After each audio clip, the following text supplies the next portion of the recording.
Sir এই কথাটা কেন উঠলো লাস্টে আমি এইটা জানতে চাই, এই কথাটা কেন উঠলো যে বিজেপি যখন ক্ষমতায় আসবে তারপর আমি দেখে নেবো প্রত্যেক এই বাড়ির প্রত্যেকটা মেয়ে ছেলেকে। তোমাকে একটা কথা জিজ্ঞেস করি স্যার, এই কথাটা কেন বললাম? তোমাকে একটা কথা জিজ্ঞেস করি দাদা, ফোনটা সাইলেন্ট করছিল বলি আমরা ওকে বহিষ্কার করে দিই। শোনো না, বিজেপি ক্ষমতা আসলে দেখে নেবো, এটা কি বিজেপির লোক কোনোদিনও বলতে পারে না? আপনি আমাদেরকে দেখছেন, ঠিক আছে, কিন্তু স্যার এই কথাটার মানেটা কি আমি আজ পর্যন্ত বুঝতে পারছি। শুনুন, যে যত বড়ই বিজেপির বা কোনো দায়িত্ব থাকুক পার্টি, এই নোংরামি করার জন্য তাকে সঙ্গে সঙ্গে দল থেকে বহিষ্কার করা হবে। আর বিজেপি তো এটা করবে, সাজা আরো বেশি যাতে হয় সেই চেষ্টা আমরা করব। আমরা কোনো কর্মীকে এরকম দুটো কেস হচ্ছে তাদের বেরোতে পারে সেই চেষ্টা। দলের নোংরামি করতে দাদা দেব না। কি জন্য এসেছেন? এই মুহূর্তে আমাদের সর্বোচ্চ নেতা দাদা। হ্যাঁ, দুই সন্তানকে নিয়ে ঘুমোচ্ছিলেন মহিলা। রাতের অন্ধকারে আচমকাই ঘরে ঢুকে গলায় ভোজালি ঠেকিয়ে তাকে তুলে নিয়ে যাওয়ার চেষ্টার অভিযোগ উঠল এক যুবকের বিরুদ্ধে। শুধু তাই নয়, অভিযোগ যে মহিলা রুখে দাঁড়ানোয় যুবক পালিয়ে যাওয়ার সময় হুমকি দিয়ে দিয়েছে। আজ এটা জানা গিয়েছে যে বিজেপি জিতলে তুলে নিয়ে যাব, দাবি অভিযুক্ত যুবক বিজেপি কর্মীর। আর এদিকে লোকসভা নির্বাচনের প্রাক্কালে একেবারে তোলপাড় পড়ে গেল জাঙ্গিপাড়ায়। জাঙ্গিপাড়া তপশিলি মহিলাকে বাড়িতে ঢুকে হেনস্থার অভিযোগ উঠেছে। আর এদিকে স্থানীয় এবং পুলিশ সূত্রে খবর, পয়লা বৈশাখের রাতে এক যুবক তপশিলি এক মহিলার বাড়ির খিল খুলে ঢুকে পড়ে।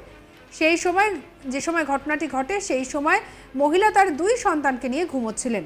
অভিযোগ, গলায় ভোজালি ধরে ওই মহিলাকে তুলে নিয়ে যাওয়ার চেষ্টা করেন অভিযুক্ত বিজেপি নেতা। মহিলার চিৎকারে পরিবারের লোকজন উঠে পড়লে ওই যুবক পালিয়ে যায়।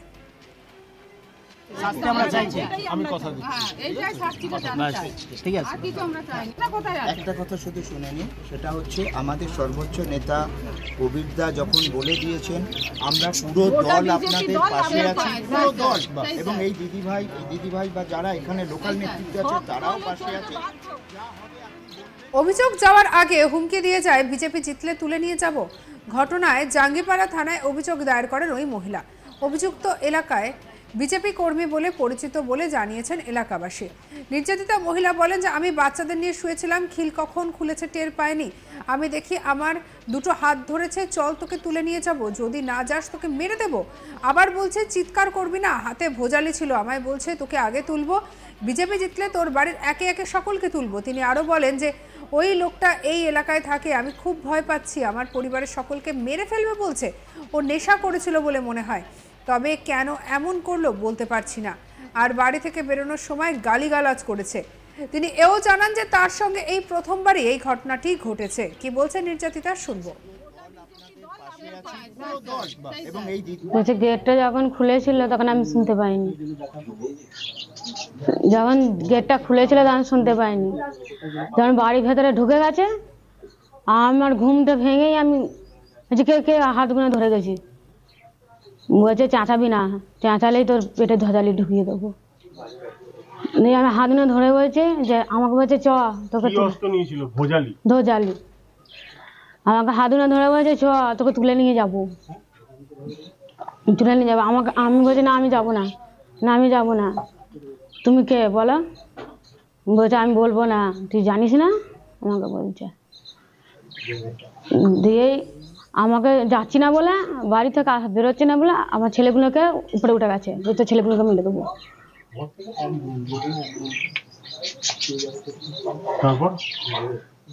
দিয়ে যেমন যাচ্ছে বলেছে আমার ছেলে, তো তারা উঠে পড়েছে। দিয়ে তখন বলছে বিজেপি জিততে পারলে আগে তোকে তুলবো, তারপরে বিজেপি জিতলে সবাইকে তুলবো। মানে বাড়ির সব মহিলাকে তোলার হুমকি? হ্যাঁ হ্যাঁ, একে একে তুলবো। তো হঠাৎ এরকম করলো কেন আপনার উপর? কি জানি, আগেও কি টার্গেট নিয়েছিল না এই প্রথম? এই প্রথম। কোথাকার যে করেছে, কোথাকার লোক, কোথাকার ছেলে? আমাদের এইখানে স্থানীয়। আপনার স্থানীয়, আপনি চেনেন? আর কি ঘটনা হলো, নাম জানেন? আমি নামটা এখন বলতে চাইছি। আচ্ছা, ডায়েরি করে। আর কি হয়েছে, কতজন এসেছিল বলে মনে হচ্ছে? মানে ও বাড়ির ভেতরে একাই ঢুকেছিল, কিন্তু আজ যে ছিল আমি দেখিনি। ও কি কিছু মানে খাওয়া দাওয়া করে এসেছিল বলে মনে হয়? হ্যাঁ হ্যাঁ, মদ খেয়েছিল, নেশা করেছে। কিরকম অবস্থায় এসেছিল? অবস্থায় কতজন এসেছিল টোটাল বাড়ির বাইরে আর ভেতরে নিয়ে? বাইরেটা আমি দেখিনি, কিন্তু ভেতরটা ওকেই আমি ধরেছি। ওই আমাকে টেনে টেনে নিয়ে যেতে চাইছিল। ট্রেনে বার করেছিল? হ্যাঁ, ট্রেনে অক্টোবর পরে শুয়েছিলাম, আমি তো উঠে গেছি, আমাকে ট্রেনে বার করতে বলেছে, চ তোকে তুলে নিয়ে যাবো, যা যাবি না। কটা বাজে রাত্রির তখন যখন ঘটনা ঘটেছে? ওই 2:20 তখন মনে হয় হবে। কালকে রাত্রে? মানে নববর্ষের রাত্রি। প্রতিবেশীরা বলেন যে বিজেপি জিতলে তুলে নিয়ে যাব, এটা কেমন কথা? পার্টিতে যে যা খুশি করতে পারে তাই বলে বিজেপি জিতলে তুলে নিয়ে যাব, এই কথার প্রতিবাদ জানাই। আমরা গরিব মানুষ, কোনো দল করি না, যে দল আসে তাদের সঙ্গে থাকি।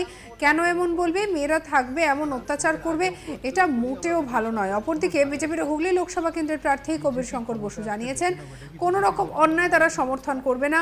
তিনি জানান অভিযুক্ত একজন গাঁজা কেসে জেল খাটা আসামি, যে অন্য দলের হয়ে দেওয়াল লিখে প্রচার করে।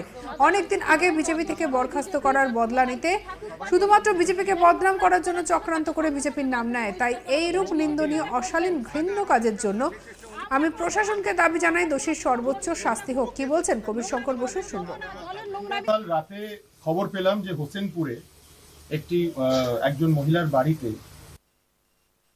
ওনার বাড়িতে একটি অ্যান্টি সোশ্যাল, যে আগে গাঁজা কেসে, গরু পাচার কেসে জেল খাটা আসামি, সে নাকি মাঝরাত্রিরে তার বাড়িতে ঢুকে একটি হাতে ভোজালি নিয়ে সে তার ছোট্ট ছোট্ট বাচ্চা, 8 বছর 7 বছরের বাচ্চা, তাদের থ্রেট করেছে।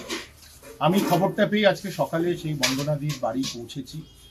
আমি প্রশাসনের কাছে দাবি করছি এরকম অ্যান্টি সোশ্যালদের যাতে ইমিডিয়েট কড়া শাস্তি হোক।